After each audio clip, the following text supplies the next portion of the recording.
Hi everyone, I'm Heather Poduska, star maker for entrepreneurs who want to unlock their potential, command any stage, and make blockbuster profits.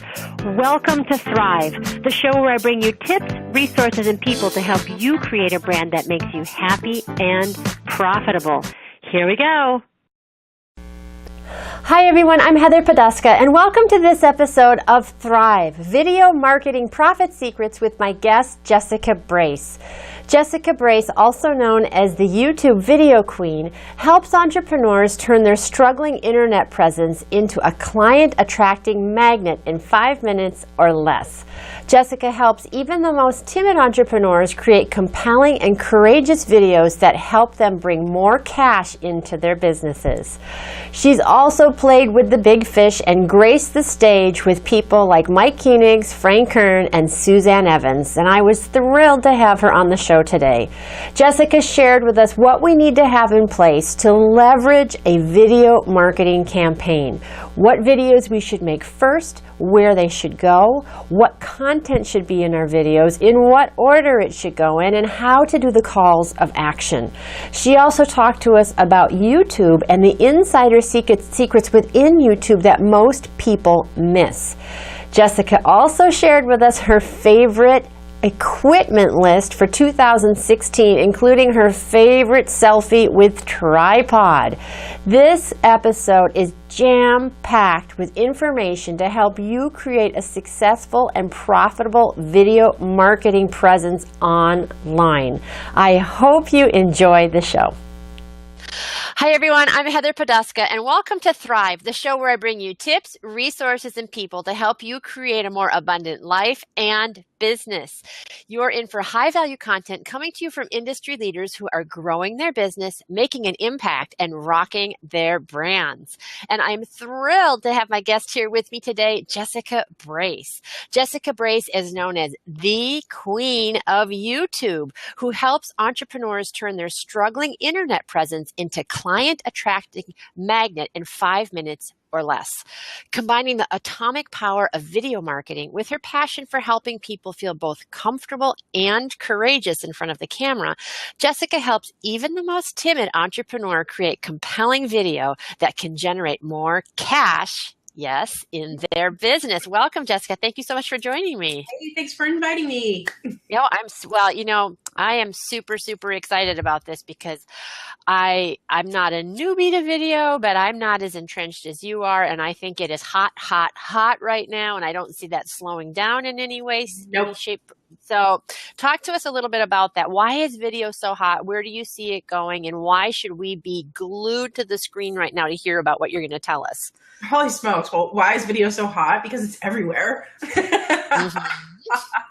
But it's not only that. It's just, I got frustrated with, they tell you, oh, you have to have a blog and you have to have this. And I'm not someone to sit down and write. Like I'm a good writer, but it's not something that comes quickly for me. Like I write it and then I edit it and then I go back and it takes me so much time. So I got into video because I talk really fast and easily, and it's what I'm used to. And so once I got over that being on camera thing, it freed up so much of my time. And the added bonus is that my clients liked it better. So, I was working back doing website design before I was doing video. And I've owned my own website design company since 1999. A little wow. Prince. But, I'm shedding a tear. Yeah, I know. But with that being said, I was into web design and doing it for over a decade, and video came out and YouTube and all of these things. And at first I was like, I don't want to be on camera. No, that's not cool. And then I started seeing how video, which of course YouTube, I don't know if you know, but YouTube is actually owned by Google. I did know that. So if you optimize your videos and you play the YouTube game, you end up getting a 2-for-1 or a BOGO, because you end up with your videos being listed in Google at the top of the search engines. So we were just talking about this before we started recording. I said, oh, we should have been recording this. So I have a show. This show goes on iTunes, right? And you were like, Heather, this needs to be on YouTube. So talk to us, explain why that's the case. Why it's not I shouldn't say good enough, but why it's better to have it both places and not just one. Well, I'm a proponent of syndication as much as possible and repurposing as much as possible, because I think that there's different audiences that consume different things. So if you think about all of your clients that you have, and your ideal client may be a match for you and what your services are. However, not all of your clients like to consume content in the same way. Some will be avid Facebook users, some will be Twitters, some will be live video, some will be on YouTube, some will be on podcasts. Personally, me, I don't listen to podcasts. I have every Apple device imaginable, but I'm not a big podcaster, because when I'm in my car or when I'm out somewhere, I usually have my kids with me and they get disruptive if it's a podcast. Sure. So podcasting isn't my thing. I consume video content and a lot of that. So usually I'll have a video playing in the background when I'm doing things. So it's meeting your clients where they're at and how they like to consume things. So putting your one video, like you're creating, let's take you through the process. So you're creating this one video now on Blab, and it's broadcasting live. So if someone's a blabber and they want to watch it live, then they can come in and consume that, or, you know, they can go to the Blab replay and whatever they want to do. Now you have this Blab. What do you do with it after that? Well, you can tweet it, which comes, you know, within Blab. You can post to Facebook, which is also there. So we have a little bit more. So what we're doing is we're creating one thing, and then we're creating a wheel, kind of like a bicycle wheel is the center of what you start with. And then you have the little spokes of where else can I put this content? So then you have a podcast, which, you know, is iTunes, but then above and beyond iTunes, there's other podcast type places out there that people hang out. So we're covering that with the audio, because with a podcast, you can take the audio out. Now, do you also upload your video to iTunes as well? Yes. So there you go again. You're getting another BOGO, because with iTunes, you can have a video and the audio from the video as separate files. So it's kind of like a 2-for-1. So then you have all of these pieces. As you can see, you're starting to fill in that wheel. The next thing is YouTube. And you can take this video and you now have a copy of it and you can post it to YouTube. Why I love YouTube is that YouTube is owned by Google. YouTube is the #2 search engine in the world. Your market is somewhere, somehow on YouTube. Educational, informative videos, how-to videos. Those are the types of business type videos that work on YouTube. The thing with YouTube is a lot of people immediately go, oh, it's cutesy cats and I don't want to be in that, or it's viral videos or a bunch of kids playing Minecraft and opening up chocolate Easter eggs. True that. I haven't seen that one. But that's the audience for them. But your audience is somewhere in YouTube too, and they can't not be with the volume that YouTube is happening right now. But here's the beauty of YouTube, in that YouTube is owned by Google, and we all know that everyone uses Google for a search engine. I mean, there's other search engines out there, but honestly, it's like, I don't know statistically wise, but probably if you started asking people, it would probably be like 8-to-1 say that they use Google over the other search engines. So you want to be found in Google. YouTube is your back door to that, in that not only is YouTube the #2 search engine in the world with a massive amount of people searching there, but if you optimize your video and you play the YouTube game in the right sequence, your videos also end up showing up in Google. They'll show up in the Google main search, they'll show up in the Google video search, and that's like free traffic. So when you say the YouTube game, can you talk a little bit more about that? And is that something that the average Joe or Jane can do, or do you need to be really tech savvy to do that? Talk to us a little bit about that. YouTube's a free account. You just sign up. It's really easy. You hit your upload video button. Here is the mistake that I see most of the time. So, for example, I had a client who came to me and they had a full marketing team, a full team of skilled marketers, videographers, a video studio. They made a big investment in their YouTube channel. And they had like a little over, I think, 300 videos on their YouTube channel and very little traffic.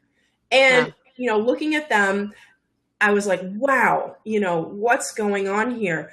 they did not optimize their videos. So just like your blog post needs to have the keywords in it for the search engine to be found, you have to have a specific topic. YouTube videos work the same way. So if you think of a YouTube video as kind of creating a blog post, you would go through and put your keywords. And when I say keywords, I mean what you want someone to type into the search engine to find your stuff. That's what a keyword is. Simple as that. Right. What are they typing into the search engine to find your stuff? What do you think? And there's a lot of tools and different things out there that you can use to kind of figure out what's going on with that and see. But just basic bird's eye overview. What do you want to be found for when someone types in the search engine? It's as simple as that. Start there. So the most important thing, and what happens is people will upload their video to YouTube and they'll be like, video number 1, let's try this, and their title or whatever. But here's the thing. When you're doing keyword optimization for a YouTube video, the most important part of the entire process is your title of what you tell YouTube, because that's what YouTube is going to look at first. So here's like how a search engine works in really simple terms. So it's going to come along, Google, and it's called the spider because it crawls. So it's going to come along and it's going to go into YouTube and say, Heather has uploaded a new video today. And which I have. Let's go take a look and see what's going on with that. So it's like, new video, yay, let's go crawl over there and see what's going on. So it's going to look at that. And the first thing that it's going to look at is what's the title of the video. And it's going to say, okay, Heather's title is. Now, if it's like Heather's Blab with Jessica, and a date, which is what most people do because they're thinking linear like files, that doesn't really mean anything to the search engine because that's not what people are searching for. So if we said video marketing profit secrets, boom, that's what people are looking for. How do I profit? Even if you changed it up a little bit better and you said, how do I profit from videos? How can I make money with videos? Use the language, the natural language that people use to search for something in Google and title your video that way. Start with that first, and then afterwards put Heather Paduska, Jessica Brace, because your most important keyword that you want to be found for. Video marketing profit secrets first. Yes, because what people are searching for should be first. Now, the other one, Heather Paduska and Jessica Brace, should be after, because the most important one comes first. The secondary ones, because we can have primary keyword, secondary keyword, third keyword levels with what we want to be optimized for. But here's the thing. There's not as many people. It's not as competitive searching for your name, Heather, or my name, Jessica. So those are our secondary. So while we want to brand ourselves and continue with that, so most people will lead their video titles with the brand first and forget about the whole, what are people looking for when they see my video? Now, here's the other thing with the title that we really want to be conscious of. If you ever look, like if you go to Google and you search and you see a video, the first thing that you're going to see is the thumbnail image. The image is what's going to stand out. And I'm going to talk about that in a minute on how to optimize that. But the next thing they're going to see is the title. Face. The title. Okay. So we want to make sure that this title not only is Google friendly, but it's also people friendly. So it's a play of words here, just like when you're writing an email subject line or a blog subject line. You want to craft your title so that it's what people are searching for, and also something that's going to catch someone's attention, get them excited for this. Because you have to think about the average user experience. They're in Google, and there's a whole lot of mess of stuff going on when they're searching. There's ads, there's other competition, all these things. So here they are, they search for something, how do I profit with video marketing? And they type that into Google, and then all this stuff comes up. And then here's the video from today. And what they just typed in is an exact match to their title. So their brain goes, look at that. What I just typed in, that's an exact match. It's towards the top. That's what I'm looking for. So now they're going to pay attention to your Google listing for your video. And the next part that's really important about your video is the description, because the user's view is they're going to first see the thumbnail, then they're going to see the title, then they're going to see the description. So your description in YouTube, when you upload the video, one of the huge mistakes that people make that I see all the time is people leave it blank.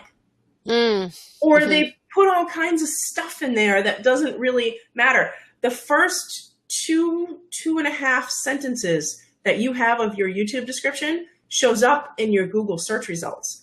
So that's your copy. That's your persuasive copy to get someone to click on your video. So don't put a whole bunch of junk there.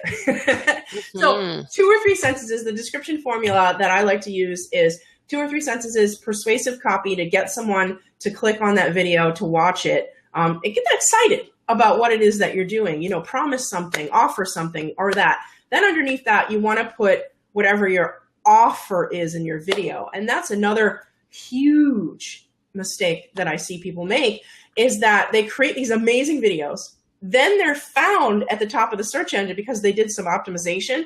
But at the end of their video, they never offer anything. There's no call to action. So here I am, the viewer, and I've watched the video all the way to the end, and I'm like, oh, Heather, that was awesome. I loved it. What do I do next? And so where do you put, so this is a technical question that I have, because I'm not the most technically savvy person. No, I'm 100% better than I used to be, but still, where do you put in video your URL, a buy button? Can that go right on your video, and does it link to actual landing page? You're super advanced. Oh, good. Oh, yay, yay. A couple of places for that. The description, you should have all that info repeated in there. So I like to do a 3-prong approach, a pyramid approach. So I like to have my offer and the links in my description. And then I also talk about it in my video verbally.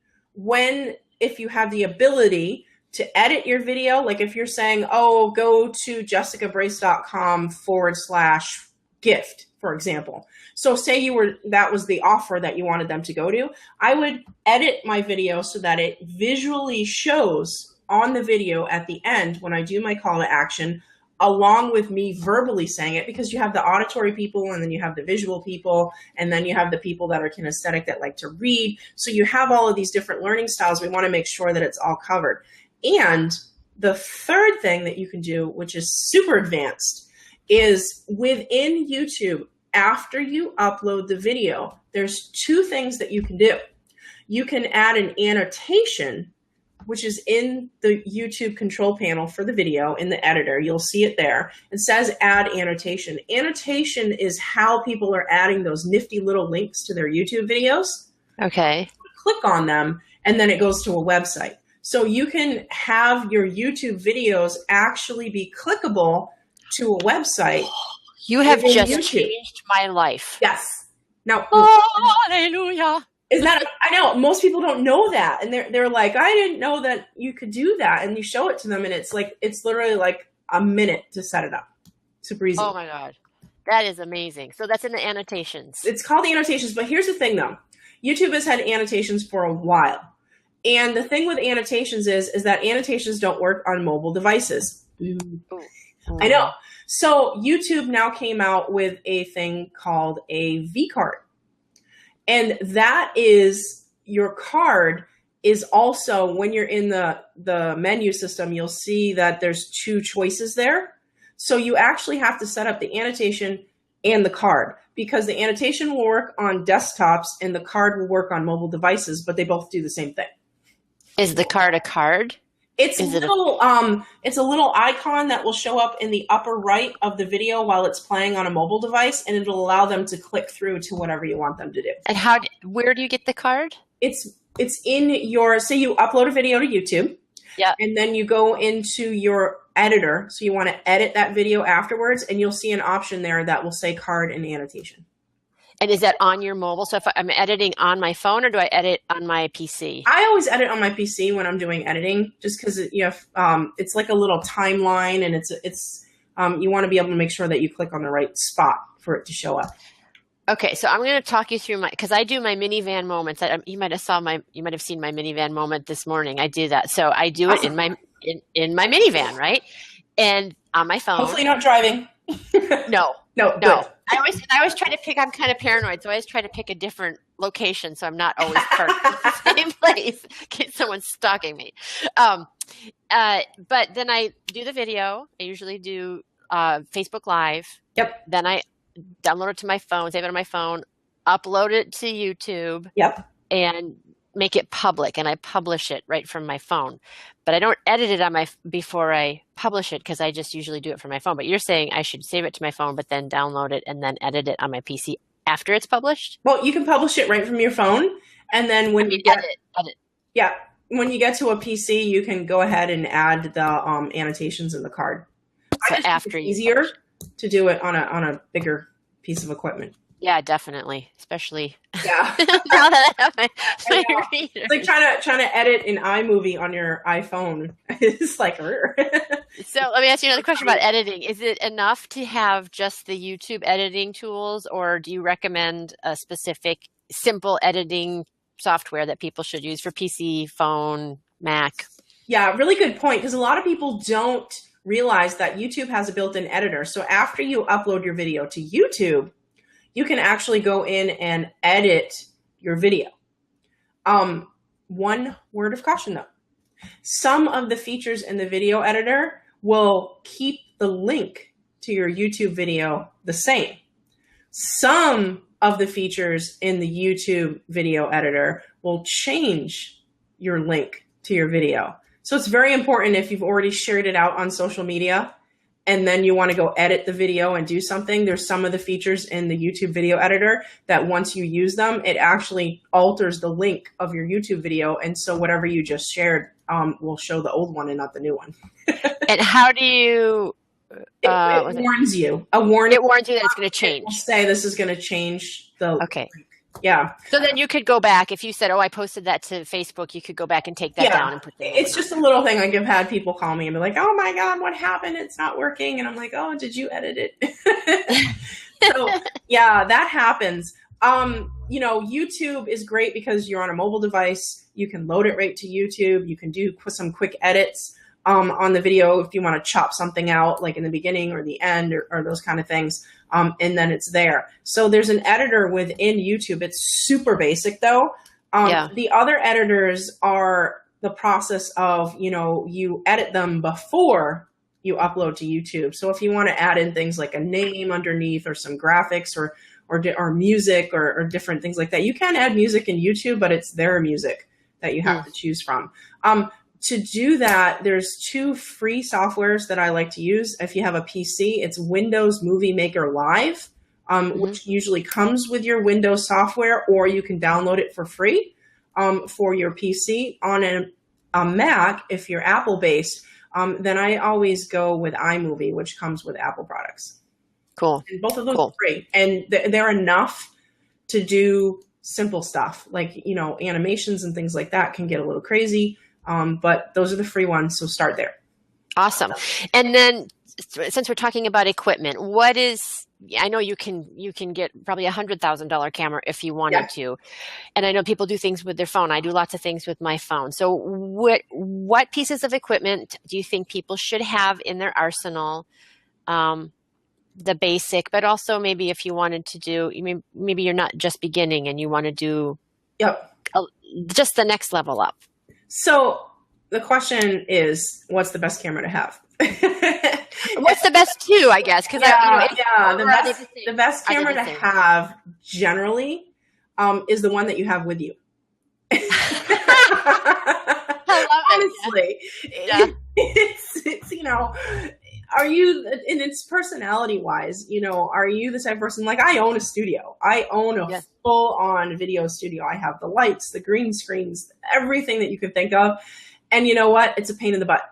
You have to set it up. You have to place the lights the right way. You have to test. You have to measure, unless you have a huge dedicated room that you can just leave this set up in all the time. It's a studio setup. It requires effort. And all of that. So honestly, I use my cell phone, my iPhone, way more than I use my studio to get things done. Like today, right here, right now, I'm using a webcam. So I have my office set up that it has some nice background stuff behind me. I have a lighting system that's installed in my office that I just turn on. And then I can just create quick videos sitting at my desk. If I'm creating videos that are like for a coaching program, a training program, and those need to be videos that are leveled up, Mm-hmm. then I use my studio for that. But that's not very often that I use that. What I use most is just my cell phone, because now, you can blab, you can Zoom, you can do whatever you need to do, Facebook Live, YouTube, straight to YouTube videos, all of that can be done right from your phone. And the cameras on the phone are really good.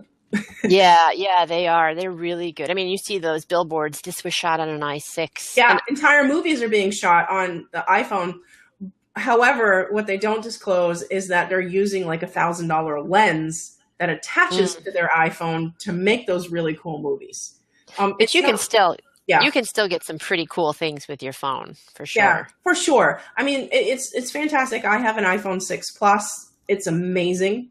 I've gone from the 5 to the 5S to the 6 Plus S, and just fantastic all the way through. In fact, when I do my video boot camps, we still use the 5Ss throughout the whole boot camp. Wow. Every team that comes to the boot camp works with the iPhone cameras. So just before we jump off this, I think the iPhone is great, and I have a 6 too because I'm blind and I have to have the biggest possible version.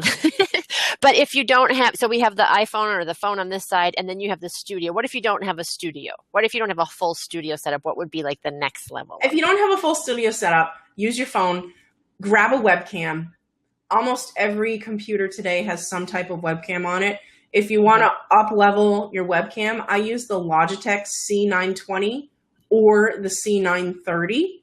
Both of them are fantastic cameras. If you have a Mac, I would recommend the C930 by Logitech. It works a little bit better on a Mac. But those cameras are like $50 to $80 for the camera. It's what I'm using today to film with. It's a fantastic little thing. It plugs in, it's portable, it attaches to a tripod. Excellent piece of equipment. The microphone in it is actually really decent for you to use. It's a good camera. Cool. For your phone, some little accessories that you can get. Normally I would show you I have a selfie stick that actually has a tripod on the bottom that pops up. Wow. So it's a selfie stick that you can imagine. And I have this all on my desk. I have a 6-year-old. And for some reason, I can guarantee you that if I start digging through his toy box, I will find it in there somewhere today. Because he's doing his own TV shows like Mommy. That's awesome. He takes all my equipment. Of course he does. I was able to locate my selfie stick this morning. This is a product that I buy from Amazon. It's called the Acmore Selfie Stick Tripod. If you search for it, it'll come up. It's a selfie stick, but it has a tripod that pops out on the bottom. So what I use is your phone slides right into it. It just pops into it, and it will hold your phone at that level that you need to create videos easily. You can prop it on a desk, on a table, whatever you do. It's a small little thing.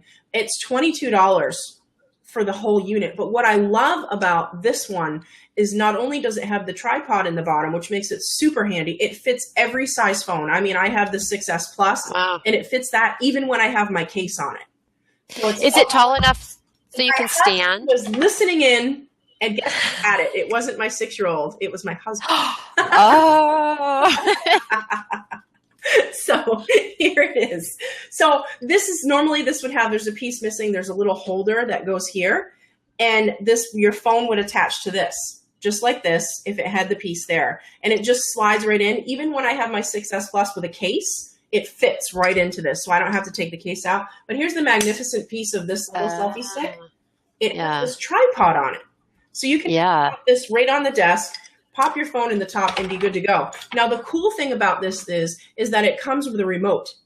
It comes with a Bluetooth remote so that you can hold the remote in your hand, connect it to your phone, and start and stop the recording without having to touch the phone or jiggle the phone or anything, which makes editing so much more beautiful. Oh, yeah. And this little gadget here he comes with the other part. You gotta love the husband. So this is the other part that goes on the top. And Jessica, how tall can you stand and use it, or is it more for when you're sitting? So the thing with this is that when you're using it as a tripod, you don't want to extend it too much because it gets tippy because of the weight of the phone on the top. But if you're using it as a selfie stick, it goes out to a huge selfie stick. so that Wow. you hold it way out. So it's a double deal for this as well. And the other thing too is that it also, if you have a regular tripod, this part comes off and becomes a holder that you can mount to a regular camera tripod to hold your cell phone. Wow. Awesome. So I you wanna love use it. your cell phone as a teleprompter with an app for that or different things. But I have usually two when my boys aren't playing with my toys. I usually have two of these on my desk. I keep one behind my webcam and I use it as a prompter with my phone in it. So when I'm doing scripting, it actually scrolls my scripting right behind my webcam. So it looks like I'm looking at the camera, but I'm not. Wow. Oh, I love it. Reading. But this on Amazon is $22 with the remote That's amazing. included. Yeah, this is a must if you're going to do cell phone stuff. So Jessica, you have such a wealth of knowledge. How did you get into this? Was this, I mean, did you come from Hollywood? Are you a film major? How did you get into this? So like I said, I was doing website design since 1999. Had, hundreds of clients all over the world, 13 different countries. And we're sitting there like, And I had my first baby.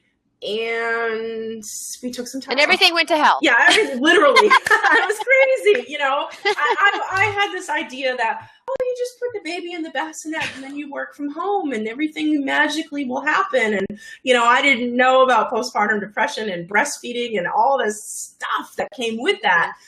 So we had an experience, an interesting experience, to say. And so I took some time off from work.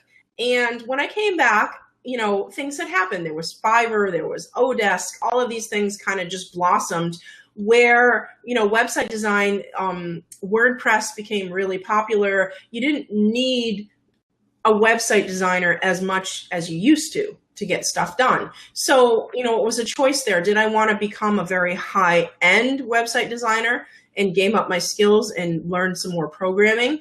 Or did I want to see what else was out there? So I took some seminars and courses and different things, and I went out to San Diego, and I went to an event by Mike Koenigs, which was about video and interviews and podcasting and using all of the latest technology. And I fell in love with what he was teaching. So I signed up for his program, and I guess you say the rest is history. But yeah. Do you want to know what happened next? This is really wild. Yeah. Okay. So I signed up for his program and his seminar and his thing.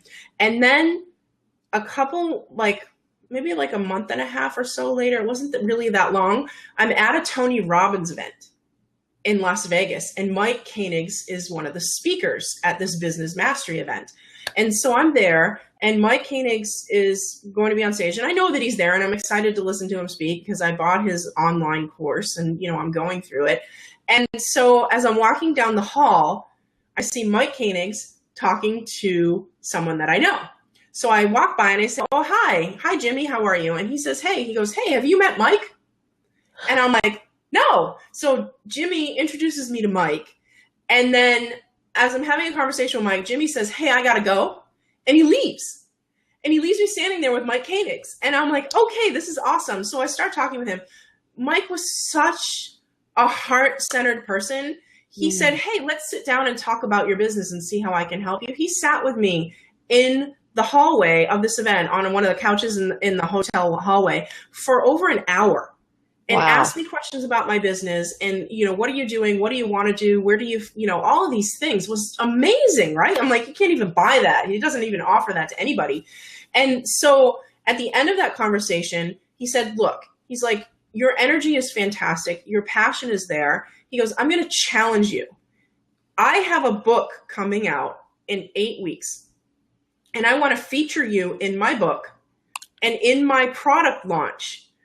You've got to do something amazing with that software that you just bought. Don't just buy my software and not do anything with it. I want you to succeed. So he challenged me and he said, go out there, go through the training, use it and do something spectacular, and then write to me about it. Here's my email address. Send me your proof that you did something amazing with this software because I know you can. And I will feature you in my next product launch. I will have you come and speak in San Diego, and I will write a chapter about you in my book. Oh my God. Okay, game on. So I went home, and the next weekend there was a big business conference coming up, and I went through his whole training program like a mad woman, hardly sleeping, did this whole thing. And I went to this conference and I followed his process, and I talked about video, and I talked about all the things that I learned, and I signed up $13,000 in a weekend, like in a day. Wow. Yeah. So it was just this amazing thing. So then, that turned into like a whole year contract and all these things. In the end, it was like $40,000 of business that was brought in that weekend from this process. So I wrote to him, I showed him the agreements, I showed him the canceled checks, the blacked out credit card order forms and all this stuff, and sent it to him. And he said, you're in. So I have a chapter in his book. I got to go to San Diego and speak on his stage. And that really was like, you know what? People need this stuff. And I love doing this stuff. So for me, it was someone saying to me, I believe in you. Now go out there and do something with it. And giving me that encouragement. Just those little words and that little time that he shared with me shifted everything in my entire life to a whole different direction. So and here I am now. And I have goosebumps. Wow. Hi, everyone. I hope you're enjoying the show. There's still more great content to come, but I wanted to take just a minute to talk to you about a new course I've created called Close Any Room.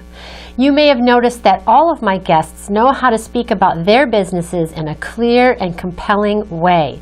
But that's something a lot of entrepreneurs struggle with, and it's something you need to know how to do so you can convert your audience into more sales. And that's why I've created this course. It's a 6-week audio course to teach you how to craft a signature talk so that you can authentically give value and close more of your audience from the stage. In the class, you learn how to create a clear and compelling point of view, how to organize your content and give great value to your audience without giving away the farm, how to structure your talk so that it seamlessly closes your audience at the end without feeling salesy. And I also give you templates and instructions how to create marketing materials, a speaker sheet, and all kinds of sign-up sheets when you're giving your talks. And finally, what everybody's hot to know, I also give you tips and resources on how to find speaking gigs. It's an all-inclusive course so that you can start closing and selling more from the stage. And as my free gift to you for tuning into the podcast, I'm giving you my free webinar, also called Close Any Room, and you can listen to it at clearvoicebranding.com/close-any-room. And it will give you lots of tips and information to get you started on how to create that signature talk that sells. Okay, we're going to get back to the show now. There's still more great content to come. Thanks for joining me. Wow. So does that make you feel like doing that for someone else? It got me over my fear of video because I was challenged. So then I came back and said, how can I do this for other people? How can I help other people get over this? Because I had phenomenal results. Once I stepped past my own fears and silliness, fear, false evidence appearing real. And I got past that part of it of myself, and I learned how to move past that.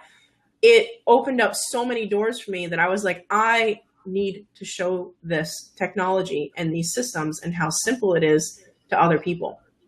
So then that's when I started teaching video, and I went and I had a fairly large client base, and I went to them and I said, hey, we can do this with video and that and this, and you'll be on the first page of Google and you'll get all these leads and it's going to be awesome. And they were like, yeah, let's do it. And I'm like, great. All you have to do is come to my studio and we'll make a video. And they were like, no. I'm not doing any videos. What do you mean I have to be on camera? Never mind. I don't want to do that. So it was a learning process for me and trying to figure out, how do I get these people to come on camera? So I went back and I got my NLP practitioner certification, hypnosis certification. I'm working on my coaching certification. Not that those things are what I'm doing as a life coach or those things, but it's the pieces that help me to use the right language to work with people, because being afraid of the camera is a serious fear for a lot of people.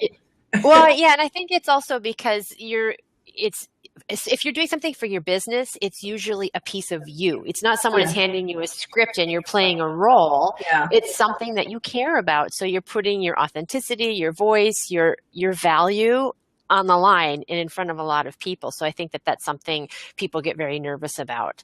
And I've noticed that when I coach people for their performances, somebody will say, "Oh, I was an actress." Actually, I worked with a friend of mine used to be a professional clown, right? And she performed a lot, right?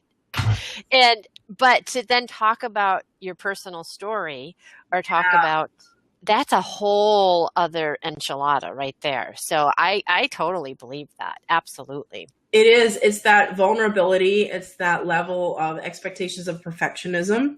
And it's a huge piece of self-forgiveness that people really, have to work around. And you just as you were nervous when you went to your first networking event and you had I don't know what to do, or, all of those things. It's really, there's no way around it other than to do it. You can't simulate it. You can't fake it. You can't, it's like riding a bike. Either you do or you don't. Yeah, and it's funny how it's so funny. I'm thinking of my very first networking event when you said that, and I've performed my whole life. I mean, I started performing when I was 5 years old, and I've been on stage in front of thousands of people. And that first networking event, my friend was there, and she's like, "Heather, you were holding a piece of paper, your hand was shaking." It's like, I know, what is this about? I know how to perform, but it's different when it's your stuff on the line. Yeah, it really. I had an experience a few years ago that shifted me and my business because, I work with people on video and we build marketing campaigns and we help people build funnels and record their courses and do all of these things.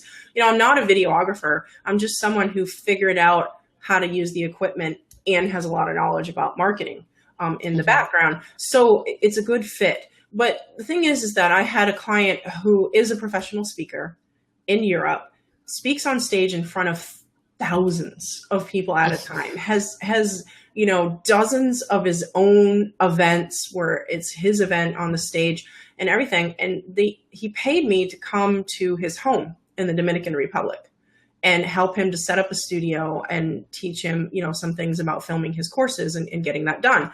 So as I'm working down there with him, we set up the whole studio and we're going through, and he's someone who knows his content so well because he's been on stage so many times. Forget the prompter, forget the scripting. I know exactly what to say for each piece of this. I've already got it all mapped out. Let's just get on the camera and roll. And then he fumbled. And then we rolled again. And then he fumbled. And then again and again.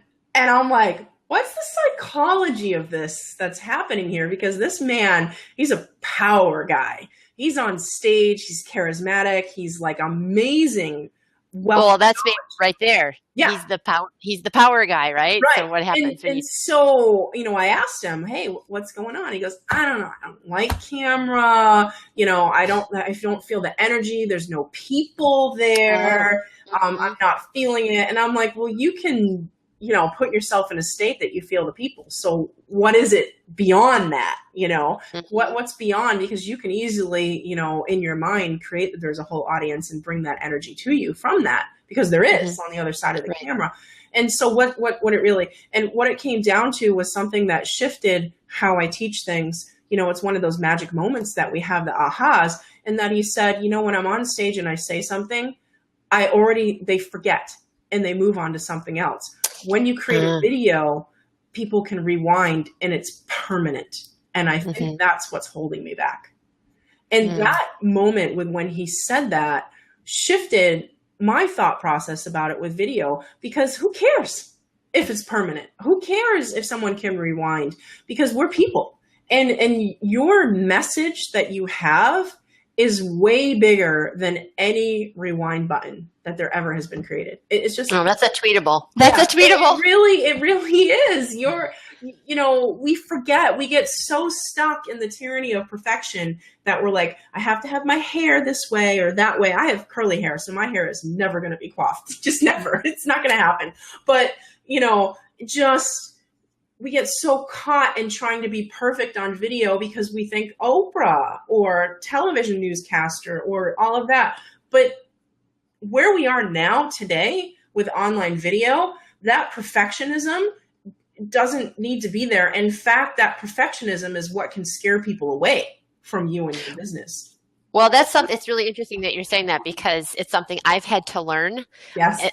Learn and unlearn, because I'm an opera singer, and that's all about perfection and refinement and mastery. And I love that. And I do image consulting, which is all about maximizing the canvas and all of those things. But it doesn't sell that you have to. It's the architecture to have the channel to get your voice out.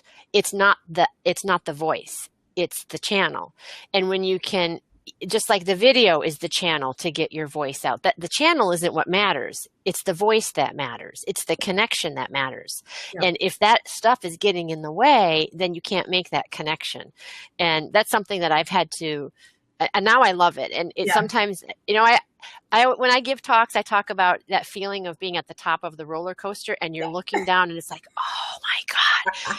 But then when you go, it's this great ride, but you have to go. You can't sit at the top of the roller coaster. And I think so that's really great that what you're talking about is that people, Yes. It's funny that you mentioned the roller coaster, because that's one of my hidden secrets of things that people don't know about me. What's that? I collect roller coasters. I've been on over. You must have a very big backyard. I've been on over 150 different roller coasters all over the country. Wow. Yep. Awesome.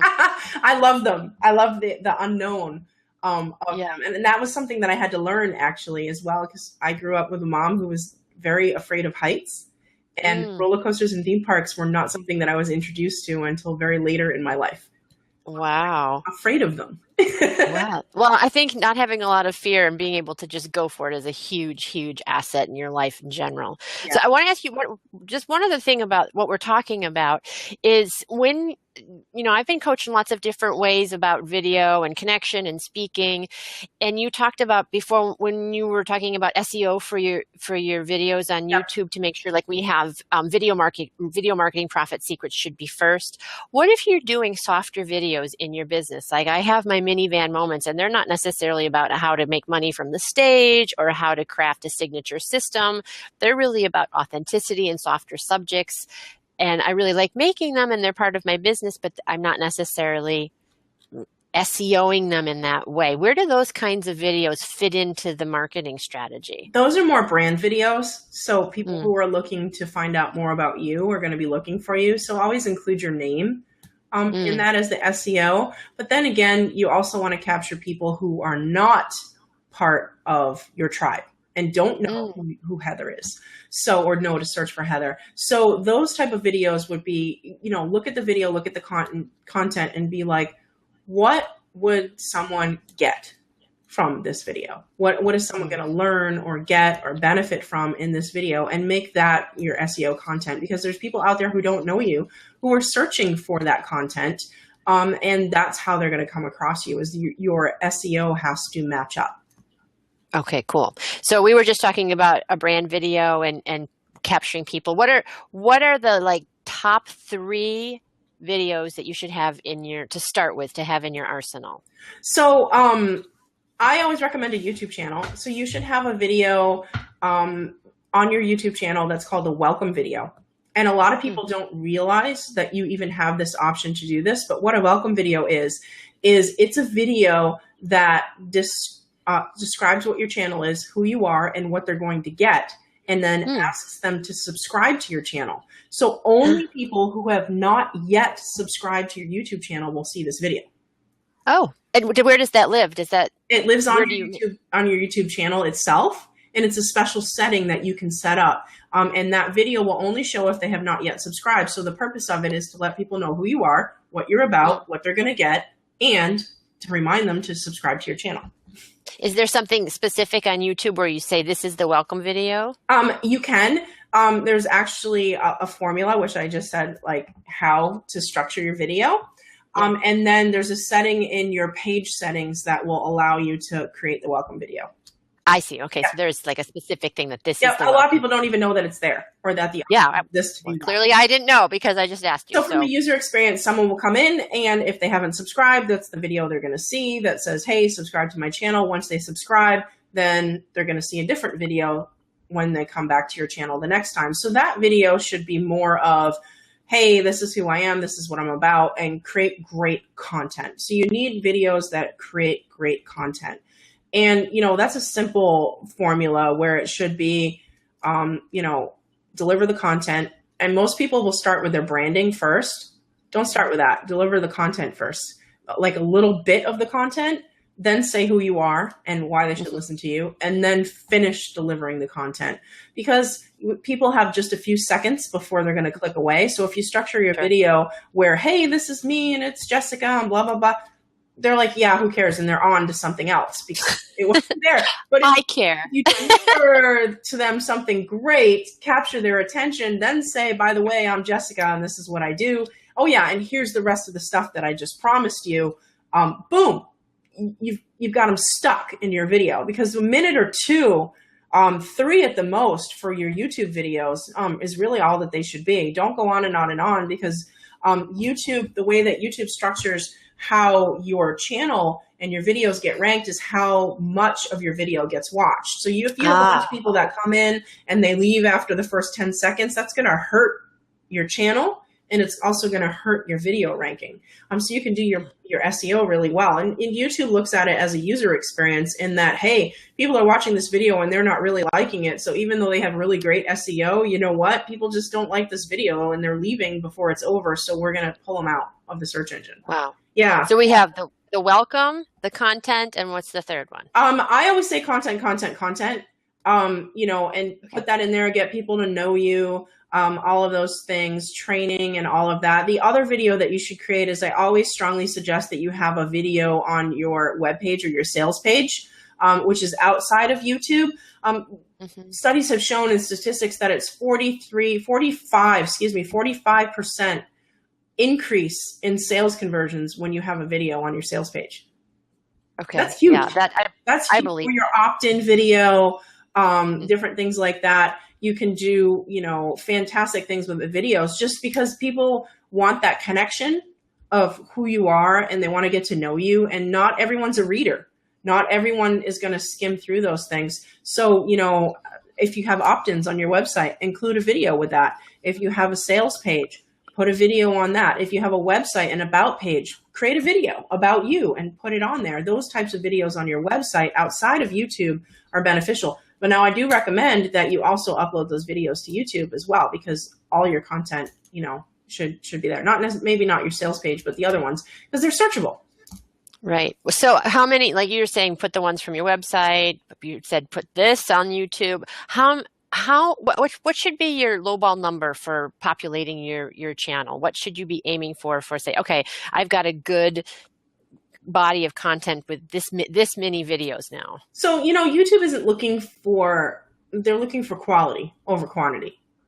So what they're really looking for example, I'll tell you a story about one of my clients. So he came through one of my courses, which is how to optimize your YouTube channel and create client attracting videos.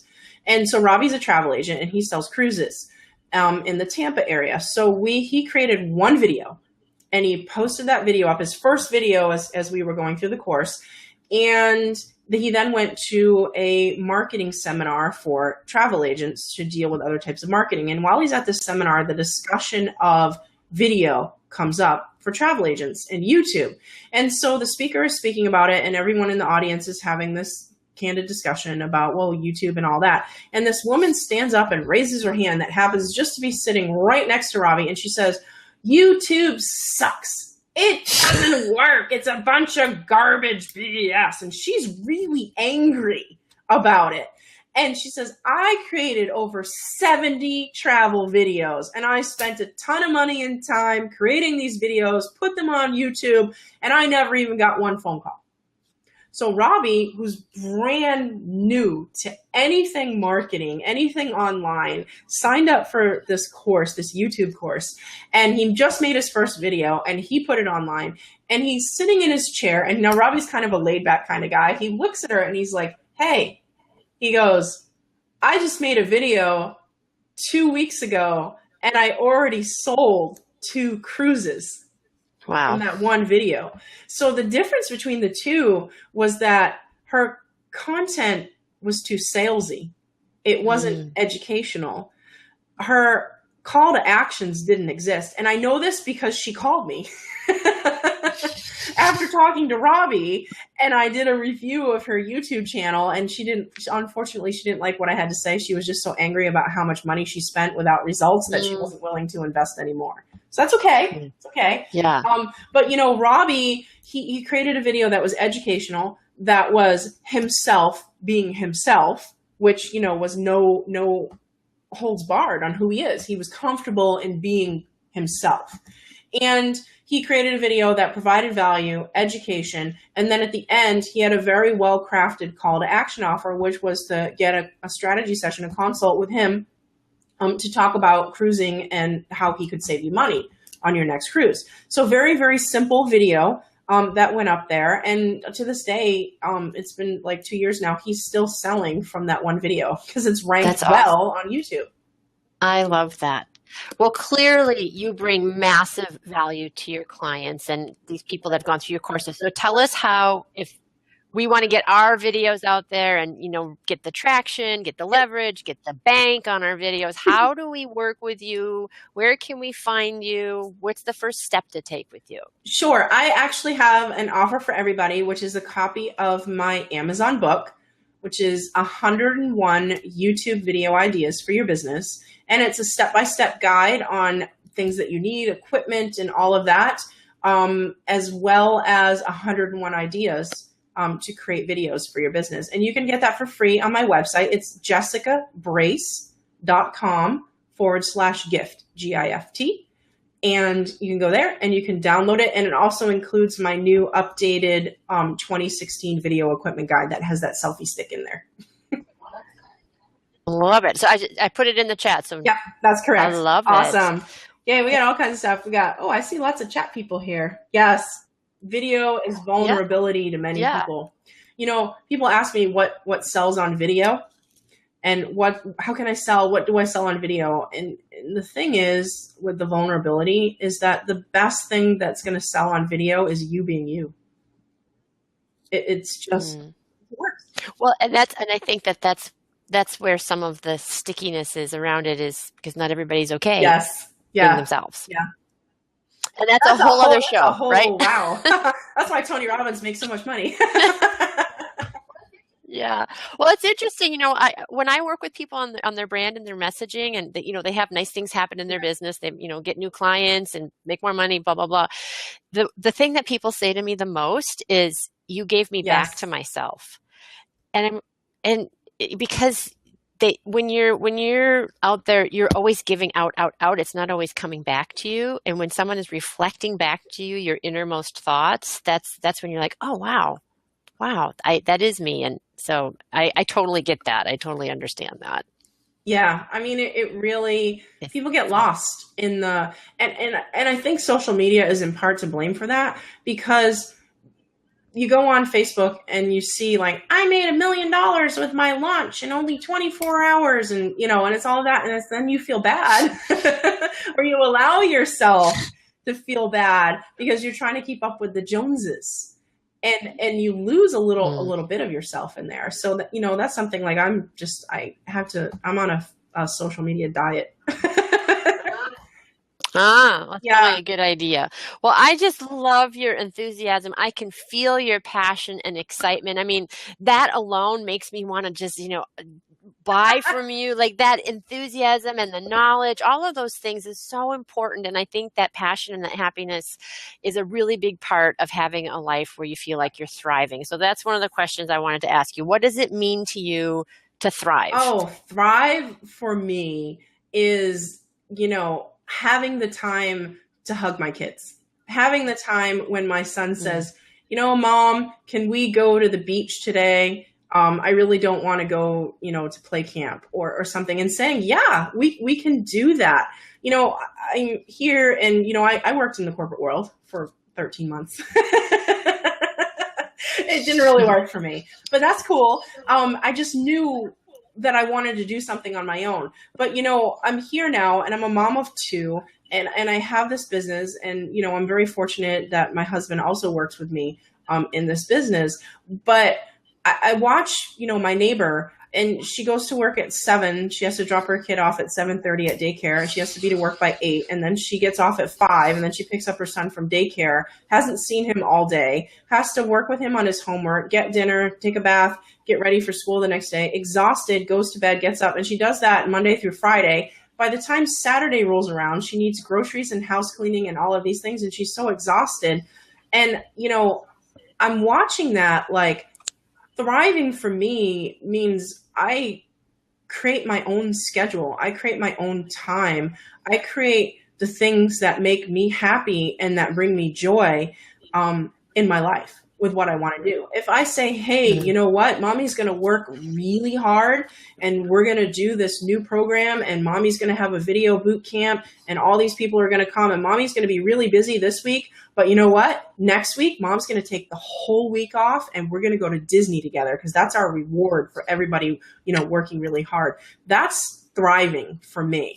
That's what it means to me with what I do and why I'm so motivated to keep going with this because I get to create my world. I love that. I love that. And I, like I said, I feel your passion. You're so good at what you do. You get results. And I just want to take the time to acknowledge you for taking that leap, diving off that roller coaster and using your gifts and your voice to really help other people get their message out there and in an effective way, not just, not just marketing hype, but really knowing how that's going to work, how those pieces come together. So thank you so much for sharing your gifts with us. And I always ask this of everybody in this moment, as we're communing here together, what are you most grateful for? I am most grateful that for me, it's that I have choices. I see so many people who feel like their lives are in a box and they don't get to choose. For me, it's that gratefulness. I see my mom, who's been a nurse for the same company for 27 years. And she's 18 months shy of retiring. And I say, hey, Mom, do you want to, fly down and spend the weekend with the kids? Because I'm going to be speaking at this conference. She's like, well, my boss says I can't have time off. That, I'm so grateful that I have the flexibility in my life. That I've created that for me and being an entrepreneur and that I actually get to help other people create that reality for themselves. I love it. Thank you. Thank you so much. And I'm grateful for you and for your time and for being here. And I'm grateful for all the people that showed up in the chat and for all the people that are going to be listening to this on iTunes and Stitcher and YouTube coming soon. And as my gift always for everybody for being part of the show is my free webinar, Close Any Room, where you learn how to make thousands speaking from the stage. And you can get that at clearvoicebranding.com/close-any-room. So thank you for being here. Jessica's website is in the chat. It's jessicabrace.com/gift to get her great gift for learning 101 ways to use and leverage video. Thank you, everybody, for joining us. Thank you, Jessica, so much for being here. Ciao, everybody. Thank you. Hi, everyone. Thank you so much for joining me for this episode of Thrive. I loved having you here. I love having you as part of my community. And if you're enjoying the show, I would love it if you share it with your friends on Twitter, on Facebook, or wherever they're hanging out. I also want to let you know you can leave me feedback or comments. I love hearing from you. Just post those at heatherpoduska.com. You can also leave suggestions for topics that you'd like to know more about, or if there's someone you'd really like to see on the show, let me know that as well. Okay, until next time, here's to hitting all your high notes. Take care. Bye-bye.